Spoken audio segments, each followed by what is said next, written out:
어떤 한 사람이 있습니다. 그런데 신기하게 그 사람 앞에 귀신이 벌벌 떠는 거예요. 귀신이 항복하는 거예요. 정말 대단한 사람 아니겠습니까? 왜냐하면 이 세상에 어떤 사람도 귀신을 제어할 수 있는, 귀신을 이길 수 있는 그런 사람이 없어요. 그런 능력이 없어요. 오히려 귀신 나타났다, 귀신이다 그러면 아이고 하고 다 도망가지, 귀신을 제어할 수 있는 사람은 이 땅에 아무도 없어요. 귀신은 보이지 않아요. 그런데 엄청난 능력이 있어요. 거기에다가 악하기까지 해요. 이게 더 무서운 거예요. 그렇죠? 우리가 세상에서도 보면 부자예요, 똑똑해요, 돈도 많아요, 위치도 높은 자리에 있어요. 그런데 여기에다 악하다 그러면 어떻게 해요? 이거 진짜 문제예요. 그 좋은 돈, 그 좋은 위치, 그 좋은 것을 가지고 악한 일을 하기 시작하면 다른 사람들에게 어마어마한 피해를 주게 되는 거예요. 바로 귀신이 그런 정체라는 거예요. 그런데 이 귀신을 꼼짝 못하게 한다? 귀신을 이기고 귀신이 이 사람 앞에서 항복한다? 이 도대체 어떤 사람이기에 이런 일이 일어날 수 있을까요? 오늘 누가복음 10장에 보면 이런 사람을 기록하고 있습니다. 자, 누가복음 10장 17절 말씀입니다. 70인이 기뻐하며 돌아와 이르되 주여 주의 이름이면 귀신들도 우리에게 항복하더이다.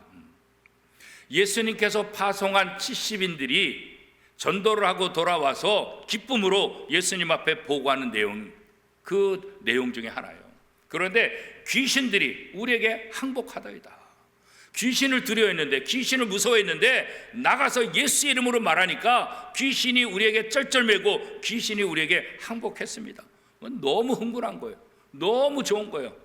그래가지고 예수님 앞에 와서 보고들을 하고 있잖아요. 자, 그러면 여기 70인들, 이들은 도대체 누굴까요? 어떤 사람들일까요? 정말 남들이 부러워할 만한 그런 실력을 가진 사람들일까요? 어디 가서 뭐 귀신을 축사하는 그런 훈련을 받은 사람들일까요? 어떤 개인적인 능력을 갖고 있는 사람일까요? 그렇지 않아요. 이 사람은 그냥 보통 평범한 사람이에요. 우리하고 똑같은 사람이에요. 그죠? 그런데 한 가지 차이점이 있어요. 우리와 똑같은 보통 사람인데 특별해요. 어떤 면에서 특별할까요? 예수님의 말씀에 순종하는 부분에 있어서 특별하다는 거예요. 그죠? 이 70인의 이야기를 알려면 누가복음 10장 앞에서부터 우리가 다시 좀 살펴봐야 돼요. 예수님께서 12제자를 선택하시고 그 후에 70명의 사람을 선택하셨다, 그렇게 말해요. 이 12명의 제자는 요즘 말로 말하면 교역자다, 그렇게 뭐 얘기할 수 있겠죠. 70명, 교회 모든 평신도 지도자들. 그래서 예수님께서 12제자를 선택하고 70명을 선택해서 이들을 통해서 뭐 하기를 원하는 거예요? 하나님 나라 복음이 전파되고 그 일을 감당하기를 원하는 거죠. 예수님은 이렇게 70명을 뽑은 다음에 그 70명을 두 명씩 파송해서 복음을 전하도록 그렇게 명령을 하셨죠. 그런데 너희가 준비할 것 아무것도 없다. 너희가 준비할 것 하나도 없고 그 집, 사람들을 만나고 집을 방문하거든 평안을 빌라, 그렇게 말해요. 만약에 너희가 그 평안을 빌어서 그 사람이 받아들이면 그 사람이 평안해질 것이고, 너가 그 사람에게 빈 평안을 그들이 거부하게 되면 빈 평안이 너희에게로 돌아올 것이다, 이렇게 말씀하시죠. 누가복음 10장 5절 6절 말씀입니다. 어느 집에 들어가든지 먼저 말하되 이 집이 평안할지어다 하라. 만일 평안을 받을 사람이 거기 있으면 너희의 평안이 그에게 머물 것이요 그렇지 않으면 너희에게로 돌아오리라. 그러면서 예수님께서 이 70명의 사람들에게 뭐라고 말씀하시냐면 하나의 위로의 말씀을 주시죠. 누가복음 10장 19절 오늘 본문 말씀입니다. 우리 함께 읽겠습니다. 내가 너희에게 뱀과 전갈을 밟으며 원수의 모든 능력을 제어할 권능을 주었으니 너희를 해칠 자가 결코 없으리라. 사실 제자들의 입장은 두렵잖아요. 복음을 전하러 간다는 게 쉽지 않잖아요. 복음을 제대로 받아들일까? 거부하면 어떨까? 가다가 또 잘못하면 또 감옥에 가지 않을까? 이런 두려움이 있잖아요. 그런 마음을 아시고 예수님께서 그들에게 말씀하실 때 너희에게 뱀과 전갈을 밟으며 원수의 모든 능력을 제어할 권능을 주셨고 그렇기 때문에 아무도 너희를 해칠 수 없을 것이다. 그러니까 두려워하지 말고 염려하지 말고 담대히 나가서 복음을 전파하라. 이렇게 이제 말씀하고 있는 거죠. 하나님께서 아무리 말씀을 해 주신다 할지라도 또 예수님께서 아무리 제자들을 위로한다 할지라도 이 제자들이 이 말씀을 받아들이면 담대히 나가서 하지만 받아들이지 못하면 뭐 어떻게 해요? 여전히 두려운 거예요. 여전히 걱정에 쌓일 수밖에 없는 거죠. 예수님은 이 70명의 사람들에게 바로 이런 영적인 권세를 주셔서 모든 것들을 통제하고 귀신을 이길 수 있는 그런 힘을 주셨다. 이렇게 말씀하고요. 우리와 똑같은 사람이지만 이 주신 말씀을 아멘으로 받아들일 때 그것을 능력으로 자신의 삶을 통해서 경험을 통해서 나타날 수 있게 된다는 거죠. 그렇게 함으로 또 환자들을 고치는 그런 역사가 일어난 것도 성경은 이야기하고 있습니다. 그래서 전도하는 것은 어떤 면에서는 꼭 먹고 알 먹는 거다 이렇게 이제 표현들을 많이 하세요. 왜 그럴까요? 내가 복음을 전했을 때 그 상대방이 받아들이면 예수 믿으니까 감사한 거고 그 사람이 복음을 거부하면 어떻게 돼요? 그 빈 복이 내게로 오니까 내게 더 유익이 된다 그죠. 지난 목요일부터 뻥튀기 전도대를 다시 시작했어요. 그래서 뻥튀기 전도, 그 다음에 마스크, 그 다음에 조그만 예배 안내 스티커 그런 것들 이렇게 나눠줘요. 그래서 많은 분들은 감사함으로 기쁨으로 그렇게 받아요. 그런데 종종 보면 됐어요? 괜찮아요? 그래요. 어떤 사람은 저 절에 다녀요? 저 천주교 다녀요? 우리 엄마가 받지 말랬어요? 아이들한테도 나눠주면 이게 기쁘게 맛있어요 하나 더 주세요 이런 아이들 있는가 하면 그냥 아주 그냥 거부하는 것도 괜찮은데 아주 매몰차게 거부하는, 그럼에도 불구하고 우리가 어떻게 해요? 그것에 우리가 감정이 휘둘려서 섭섭해하거나 우리가 같이 싸납게 대하거나 그래서는 안 되는 거예요. 그렇죠? 그들이 뭐라고 하든지 우리는 복음을 전하는 거예요. 그들이 잘 받아들이면 감사해요. 그래서 뻥튀기 전도대 하신 분은 알겠지만 내가 뻥튀기를 나눠줄 때, 전도지를 나눠줄 때 기쁨으로 받으면 전하는 사람이 너무 기뻐요. 아유 고마워요. 아주 맛있게 먹겠습니다. 아유 수고하시네요. 이거 어디서 전해주는 거예요? 이렇게 물으면 전하는 사람이 너무 기뻐요. 근데 쌀쌀맞게 거부하면 또 상처도 받는다고. 근데 상처 받을 이유가 없어요. 줘서 받으면 나도 기쁘고 그 사람도 기쁘고, 그 다음에 그 사람이 거부하면 오늘 성경은 뭐라 그랬어요? 그에게 빈 복이 누구에게로 온다고요? 내게로 온다고. 내게로 온다고. 그러니까 전도하는 것은 꼭 먹고 알 먹는 거예요. 내게 손해가 없어요. 물론 상처받을 수 있지만 하나님께서, 하나님을 위해서 내가 그 정도야 뭐 감당할 수 있지 생각하면 내게 유익한 거예요. 그래서 전도하는 것은 내게 복 받는 거다. 그래서 하여튼 뻥튀기 전도도 열심히 하시고 119 전도 축제에도 열심히 그렇게 잘 참석하면 좋을 것 같아요. 그래서 하나님은 우리에게 이렇게 전도가 어려운 것이 아니라, 전도가 우리에게 손해만 주는 것이 아니라, 전도가 우리에게 얼마나 유익이고 전도가 우리에게 얼마나 커다란 복인지를 다시 한번 제자들에게 알려주고 있는 거죠. 그래서 오히려 내가 전도하는데 상대방이 거부하는 사람을 많이 만나면 훨씬 내게 복이에요. 왜요? 그 복이 다 내게로 오니까.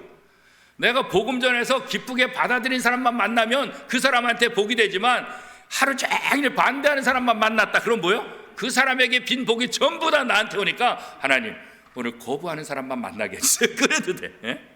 왜? 그 복이 다 내게로 오기 때문에 그런 거죠. 예수님께서 이 제자들에게 또 뭐라고 말씀하시냐면 누가복음 10장 16절 말씀, 너희 말을 듣는 자는 곧 내 말을 듣는 것이요 너희를 저버리는 자는 곧 나를 저버리는 것이요 나를 저버리는 자는 나 보내신 이를 저버리는 것이니라. 그러니까 너희가 말을 전했는데 그들이 거부하는 거 걱정하지 말라. 너의 말을 거부하는 것이 아니라 나를 거부하는 거다. 그러니까 너는 전혀 신경 쓰지 말아라. 너를 버리는 것이 아니라 나를 버리는 거다. 염려하지 말고 사도 바울이 말한 대로 때를 얻든지 못 얻든지 항상 말씀을 전파하라. 사도 바울이 그렇게 말하고 본인도 그렇게 했잖아요. 맞아서 죽어갈 지경이 있어도, 맞아서 감옥에 갈지어도, 하여튼 어떤 상황 속에서 끝까지 복음을 전한 거 뭐예요? 복음을 전하는 것이 복 자체이기 때문에 그런 것 아니겠어요? 그렇기 때문에 우리가 복음을 전하고 우리가 그리스도인의 삶을 산다는 것은 그리스도의 대행자로서의 삶을 살아가는 거예요. 그죠? 그리스도의 대행자. 너가 하는 말은 네 말이 아니라 내 말이다. 그러니까 네 말을 거부하는 것이 아니라 내 말을 거부하는 것이다. 그렇기 때문에 하나님의 대행자로 삶을 살아가는 사람은 말을 조심해야 돼. 언제나. 왜? 이 하나님의 대행자, 예수님의 대행자로서 내가 삶을 산다, 이거 잊어버리면 안 돼요.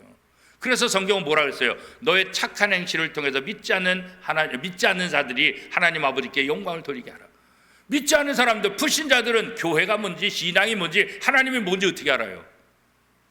착한 행실을 보면 좀 다르네, 믿을만하네, 교회 다니는 사람은 다르네, 이렇게 본다는 거 아니겠어요? 그렇죠? 지난 주간에 그 목사님들 회의가 있어서 잠깐 만나는데, 쉬는 시간에 한 목사님이 그러시더라고요. 자기네 교회를 이렇게 걸어가는데 앞에 여자분 두 분이 이렇게 걸어가시면서 얘기를 하시더라는 거예요. 그러면서 그 교회를 향해서 뭐 손가락질을 이렇게 하면서, 교회 이렇게 얘기하면서, 뭐 교회나 이단이나 별 차이 없어? 그러더라는 거예요. 교회나 이단이나 별 차이 없어. 그러니까 우리 입장에서는 이단하면 큰일 나지만 믿지 않는 사람들한테는 뭐예요? 교회나 이단이나 별 차이가 없어요. 그냥 사회에 공헌하고 자기들한테 유익을 주면 그게 더 좋다고 생각하는 거예요. 왜? 아직 신앙을 모르니까. 그러니까 이단들이 자기의 교파를 확대하기 위해서 하는 일이 뭐예요? 선행하는 선행. 신천지 뭐 벽화 그려준다, 또 하나님의 교회, 또 뭐 어머니에 대한 교육을 한다. 그래서 뭐 하나님의 교회 보면 뭐 영국 황실에게 수상을 받은 하나님의 교회, 뭐 이런 프랑카드를 많이 붙이잖아요. 그런데 우리 입장에서는 저거 이단이야, 저건 잘못돼서 분별이 되지만, 믿지 않는 사람들의 입장에서 보면 뭐예요? 아무도 몰라. 2단인지 교회인지 3단인지 모른다고요. 그냥 사회에 유익이 되냐, 어디 기부를 얼마나 많이 했나, 어디 자원봉사를 얼마나 많이 했나, 그 착한 일만 보는 거지 2단인지 상관이 없다니까요. 그러니까 우리가 너희 착한 행실을 통해서 하나님 아버지께 영광을 돌리게 하라. 착한 일로, 선행으로 구원받는 건 아니지만 우리의 착한 행실이 하나님을 드러내는 역할을 하기 때문에, 그래서 우리는 하나님의 대행자다, 예수님의 대행자다. 그래서 언제나 말을 조심해야 돼요. 왜요? 내 말은 내 말이 아니라 예수님의 말이다. 세상 사람들은 나를 통해서 예수님의 말처럼 듣는다. 세상 사람들은 내 말을 마치 하나님이 말씀하신 것처럼 듣는다. 그래서 믿는 사람은 언제나 평안을 비는 말을 하는 거예요. 남을 축복하는 그런 말을 하라는 거예요. 왜요? 하나님의 대행자, 예수님의 대행자이기 때문에 그런 거예요. 그래서 전도자는 어디 가든지 평안을 빌어라. 평안을 빌어서 그 사람이 거부하면 내게 오는 거고, 그 사람이 받으면 그 사람이 평안해질지어다. 오늘 우리가 평안의 신 예수 그리스도, 그렇잖아요. 이 평안을, 세상이 줄 수 없는 평안을 내가 너에게 주노라. 우리가 예수 그리스도를 통해서 참된 평안을 누리고 우리가 누리는 이 평안을 또 함께 나눠주는 것, 이게 굉장히 중요한 것 아니겠어요? 그렇죠? 그래서 이 70명의 전도자들이 예수님의 말씀에 순종하고 나갔다가 세상에 귀신들이 자기 앞에 쩔쩔매고 항복하는 그 모습을 보고, 병자들이 고쳐지는 모습을 보고 놀라가지고 너무 기뻐가지고 예수님께 와서 지금 보고하고 있는 게, 이게 이제 오늘 본문 내용이잖아요. 자, 이런 보고를 듣고 예수님께서 그들을 향해서 뭐라고 말씀하시냐? 누가복음 10장 20절 말씀, 우리 같이 한번 읽어보겠습니다. 그러나 귀신들이 너에게 항복하는 것으로 기뻐하지 말고 너의 이름이 하늘에 기록된 것으로 기뻐하라 하시니라. 그러니까 뭐 호들갑 떨고 난리, 예수님 세상에 이런 일이 있어요, 막. 야야야, 호들갑 떨지 말아라. 그것 때문에 좋아하지 말아라. 귀신이 항복한 거, 그거 갖고 그렇게 하지 마라. 너의 이름이, 너가 하나님을 위해서, 하나님의 나라를 위해서 일하고 너의 이름이 하나님 나라에 기록된 것, 이게 진짜 기뻐할 것이지. 이 세상에서 좀 기적을 이뤘다고, 이 세상에 좀 뭔가 했다고, 그것 때문에 기뻐하지 말아라, 그런 거죠. 우리가 이런 70인들 또 모습을 보고, 또 예수님의 12제자들을 보고 사도들의 모습을 보면, 야, 참 저분들은 대단하다, 그런 생각을 해요. 왜 그럴까요? 그분들의 행한 능력을 보니까, 그 능력을 보니까, 아이고, 나는 저들에 비하면 아무것도 아니야. 나는 능력도 없고, 나는 실력도 없고, 나는 백도 없고, 나는 아무런 기적을 일으킬 수가 없어. 저 사람들은 참 좋겠다, 그런 생각을 하잖아요. 그런데 성경이 이들의 기적과 이들의 놀라운 것을 기록하는 목적은 그들이 위대하고 그들이 대단한 인물이다, 이것을 증거하기 위함이 아니에요. 하나님이 진짜, 예수님께서 진짜 원하신 건 뭘까요? 그들이 위대하다, 그것이 아니라 뭐요? 그들이 우리와 똑같은 사람이로되 예수님의 말씀에, 하나님의 말씀에 순종할 때 기적이 일어났다. 하나님의 말씀에, 예수님의 말씀에 순종할 때 능력을 경험했다. 뭘 주장하는 거예요? 순종을 주장하는, 순종. 그 사람의 위대함이 드러나는 것이 아니라 하나님의 말씀에 순종하는 사람, 예수님의 말씀에 순종하는 사람들에게 하나님께서 기적을 베푸시고 하나님께서 능력을 베푸시고 하나님께서 새로운 세계, 새로운 모습을 보여주신다. 그러니까 뭐가 중요한 거예요? 순종이 중요해요.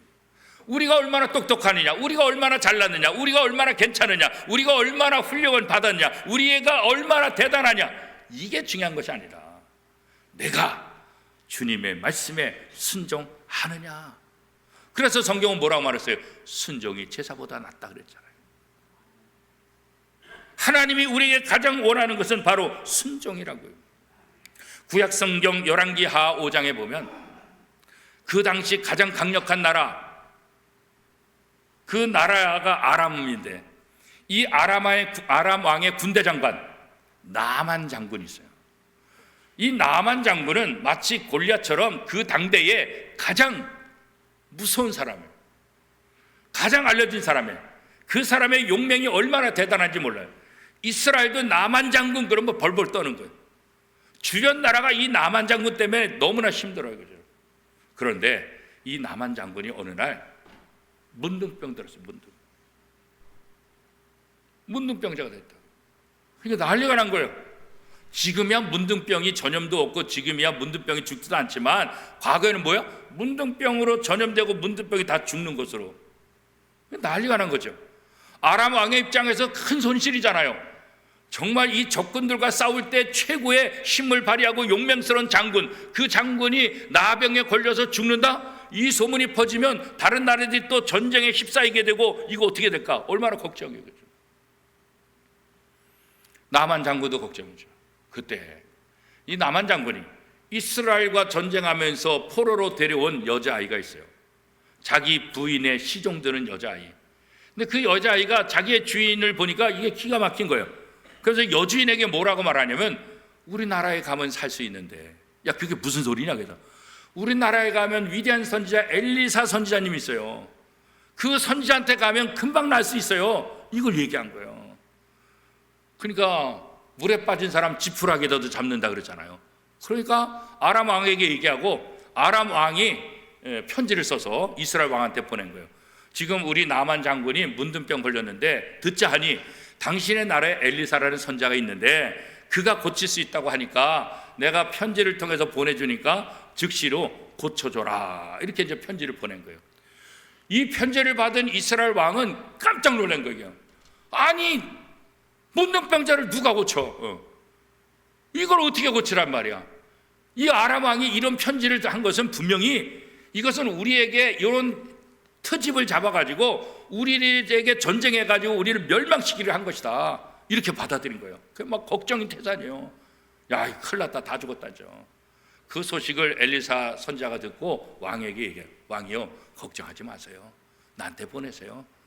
그래가지고 아람 왕 군대 장관 이 나만이 군인을 데리고 그 다음에 나름대로 자기 병도 고쳐주면 또 감사를 표해야 되니까 선물도 싸가지고 이 엘리사 집으로 와요. 엘리사 집에 왔는데 아이고 그냥 엘리사 선생님이 그냥 버선발로 그냥 뛰어나가지고 아이고 장군님 오셨습니까? 이래 되는데 아무런 소식이 없어요. 꿈쩍도 안 해요. 그랬더니 엘리사 선생님의 그 종 게하시가 나와가지고 하는 말이 에이 저기 요단강에 가서 그 7번 목욕하래요. 그렇게 한 거야. 그러니까 나만 장군의 입장에서 얼마나 기가 막혀요.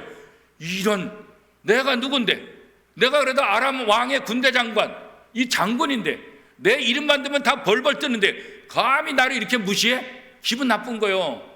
내가 무시받았다는 거예요. 내가 이런 대접받았다는 것 때문에 기분 나쁜 거죠. 야 가자. 그래서 돌려서 갈라 그러는데 뭐라고 얘기를 하고 있습니까? 열왕기하 5장 13절 말씀. 열왕기하 5장 13절 말씀에 보면 내 아버지여 선지자가 당신에게 큰 일을 행하라 말하였다면 행하지 아니하였으리까? 하물며 당신에게 이르기를 씻어 깨끗하게 하라 함이니까. 그러니까 이 나만 장군 부하들이 뭐라냐, 아유 장군님, 아니 선지자가 만나가지고 선지자가 더 심한 것도 하라 그러면 낫기 위해서 그거 하지 않겠습니까? 그런데 요단강가에 가서 목욕하라는 게 그게 뭐 어렵습니까? 한번 해보십시다. 더 심한 거 시켜도 할 텐데. 그래서 나만 장군이 그 말을 듣고 요단강가에 가죠. 사실 기분 나빴잖아요. 아니 우리나라에 더 깨끗한 강이 많은데, 우리나라에 더 좋은 강이 많은데 왜 이스라엘이 이렇게 더러운 강, 조그만 강에서 나보고 목욕하라고 그러니까. 그러니까 그것도 이제 기분 나쁜 거예요. 그렇지만 이 엘리사 선생님 말씀에 순종하고 요단강에 가서 목욕을 하죠. 7번 하고 나니까 어떻다 그랬어요? 어린아이 살결처럼 깨끗해졌더라. 자, 요단강물이 대단해서 그럴까요? 요단강물이 치유의 능력이 있어서 그럴까요? 아니요. 말 그대로 요단강은 더러워요. 요단강은 물 능력이 없어요. 뭐가 능력이 있는 거예요? 순종이 능력, 순종이. 6번째까지 했는데도 아무런 변화가 없어요. 에이, 다 틀렸다. 이거 거짓말이다. 그러나 7번째 하니까 그 말대로 완전히 깨끗한 살이 내었다. 순종이 얼마나 중요한지 우리가 보죠. 엘리사가 안수하고 약을 바르고 구슬하고 그래서 난 게 아니에요. 엘리사의 말에 순종할 때 역사는 거예요. 순종할 때. 오늘 우리도 마찬가지예요. 하나님의 말씀에 순종할 때 하나님의 능력들을 경험할 수 있는 거예요. 이 70인들이 예수님의 말씀에 순종할 때 귀신들이 항복하는 그것을 경험하고 와가지고 기뻐하며 지금 예수님께 보고하고 있는 것 아니겠어요? 그렇죠? 신약 성경에 보면 비슷한 이야기가 또 나오죠. 중풍병자 이야기. 한 친구가 중풍병 걸려서 다 죽게 생겼어요. 친구가 그 친구를 바라보면서 어떻게 살릴까? 예수님이 계신데 예수님한테 가면 나을 수 있다더라. 그래서 친구가 이 들것에다 4명이서 양쪽 4군대를 하고 친구를 침상에 들고 예수님께로 오죠. 예수님께서 뭐라고 말씀하십니까? 마가복음 9장 2절에 보면 작은 자야 안심하라. 내 죄사함을 받았느니라. 그러니까 예수님께 왔는데 야 걱정하지 마. 너 죄사함을 받았느니라. 어떻게 보면 말이 안 되잖아요. 아니 질병 고치러 왔는데 무슨 죄사함을 받았다고 말해요. 그죠? 말도 안 되잖아요. 그죠? 그러나 그 당시는 어떻게 해요? 모든 질병은 죄로부터 왔다. 너의 근본적인 죄 문제가 해결돼야 너의 모든 육체가 해방된다는 거예요. 너희 영혼이 살아야 너희 육체가 산다는 거죠. 그러면서 예수님께서 그에게 뭐라고 말씀하세요? 마태복음 9장 6절 7절 말씀해 보면 중풍병자에게 말씀하시되 일어나 내 침상을 가지고 집으로 가라 하시니 그가 일어나 집으로 돌아가니라. 여기 보면 예수님께서 그를 안수하지도 않았어요. 다른 때는 보면 진흙에다가 침을 발라가지고 이렇게 해가지고 고쳐줬는데 이 중풍병자는 아무 말도 안 했어요. 그냥 일어나 내 침상을 가지고 가라 그런 거예요. 어떻게 보면 중풍병자 입장에서 기분 나쁘잖아요. 아니 내가 일어나서 내 침상을 가지고 갈 수 있을 정도면 내가 여기 왜 와요? 내가 걷지도 못하고 아무것도 못하니까 내 친구들이 들것에 의해서 왔는데 내가 일어날 수 있다고 한다면 여기를 왜 옵니까? 내가 중풍병자로 날 무시합니까? 나를 뭘로 보고요? 중풍병자 입장에서 얼마든지 화낼 수 있잖아요. 그런데 화내지 않았어요. 화내지 않았어요. 그리고 예수님 말씀에 순종해서 일어났어요. 그리고 자기의 침상을 가지고 걸어갔다 말했다고요. 여기도 뭐가 중요한 거예요? 순종이 중요한 거예요. 순종이. 우리는 매 순간순간마다 순종의 선택을 해야 돼요. 불평불만할 것이냐, 하나님의 약속의 말씀을 붙잡고 순종할 것이냐. 불평불만하면 기적을 경험할 수 없어요. 그러나 약속의 말씀을 붙잡고 순종할 때 거기에 기적이 일어나는 거예요. 거기에 능력이 나타나는 거예요. 거기에 새로운 신비한 세계를 맛보게 되는 거죠. 그죠? 그래서 우리는 매 순간마다 하나님이 가장 좋아하시는 순종, 그 순종을 해야 되는 거예요. 그죠? 어제 토요일 날도 주일을 준비하는 또 교육자들, 또 많은 집사님들, 권사님들, 또 장로님들 교회에 올라오셔서 주일을 준비하시는 모습을 봐요. 또 여기저기 고장난 거 고치시는 집사님, 또 장로님들 계시고, 꽃꽂이 하시는 분들 계시고, 청소하시는 분들 계시고, 식당에서 또 오늘 점심을 위해서 열심히 수고하시는 분들 계시고, 또 이런저런 모습으로 봉사하시는 모습들. 또 어제는 6여전대가 오늘 찬양 예배, 헌신 예배라고 육여전대가 모여서 회의도 하고 찬양 연습도 하고 또 교제도 하고 그런 모습들. 그래서 목사로서 그런 모습을 볼 때마다 감사하죠. 제가 은혜 받죠. 그래서 제가 할 수 있는 것은 기도해 드리는 것. 때때로는 같이 밥 먹읍시다. 밥도 사드리긴 하지만. 그런데 그런 분들, 수고하는 분들의 모습을 가만히 보면 짜증내는 사람이 없더라고요. 서로 기쁨으로 서로가 보면 은혜가 되는 거예요. 서로 감동이 되는 거예요. 그렇게 주일을 준비함으로 오늘 우리가 이렇게 아름다운 예배를 하나님 앞에 드릴 수 있는 거예요. 누군가의 헌신, 교회를 위해서, 하나님을 위해서 헌신할 때 순종하는 그 모습 속에서 서로의 기쁨이 되고 서로의 은혜가 되고 서로의 힘을 받아서 능히 잘 감당하는 모습. 그렇잖아요. 토요일날 다 바쁜데 그렇잖아요. 그런데 올라와서 헌신하는 그 모습 속에 기쁨이 있는 거예요. 행복이 있는 거예요. 감사가 있는 거예요. 그렇죠? 하나님은 우리가 하나님의 말씀에 반드시 순종하기를 원해요. 하나님의 명령에는 반드시 순종하기를 원해요. 특별히 가장 중요한 건 뭐예요? 예수 믿고 구원받아라. 예수 믿고 구원받아라. 이것보다 더 중요한 명령은 없어요. 무엇보다 우리는 이것에 순종해야 돼요. 우리가 예수를 믿고 구원받아야 우리가 다른 사람들에게 예수를 전하고 구원을 증거할 수 있는 거예요. 그렇죠? 예수 믿고 구원받지 않으면 우리는 이 땅에서 무가치한 삶을 사는 거예요. 영향력 없는 삶을 살아가는 거예요. 예수 믿는 사람도 우리의 삶 속에서 어떻게 해요? 날마다 구원을 경험해요. 하나님의 말씀에 순종하는 삶을 살아요. 예수 믿는다고 하면서 하나님의 말씀에 순종하지 않으면 그건 온전히 예수 믿는 거 아니에요. 예수 믿는다는 것은 예수님의 말씀에 순종하는 거예요. 예수님의 말씀에 순종함을 통해서 베드로가 얘기한 대로 왕 같은 제사장의 삶을 우리가 살기를 하나님께서 원하시는 거예요. 자, 고린도전서 9장 16절에 보면 사도 바울이 이런 고백을 하고 있어요. 내가 복음을 전할지라도 자랑할 것이 없으면 내가 부득불할 일임이라. 만일 복음을 전하지 아니하면 내게 화가 있을 것이로다. 사도 바울은 자기가 다메섹에서 예수를 만나고 구원받았잖아요. 하나님의 은혜잖아요. 그렇기 때문에 그는 그 은혜를 기억하며 복음을 전하잖아요.